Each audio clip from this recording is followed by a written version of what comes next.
how to create AI news briefings with Hamilton AI.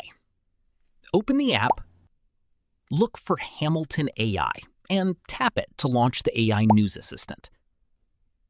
Now, you can ask Hamilton to create a news briefing based on what you want to know.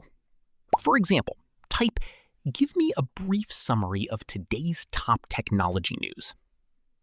Tap Send, and Hamilton AI will generate a concise briefing based on the available New York Post content.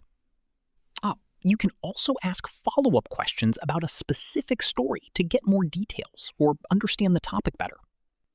You can also use Hamilton to explore trending topics, get story summaries, and find news that matches your interests.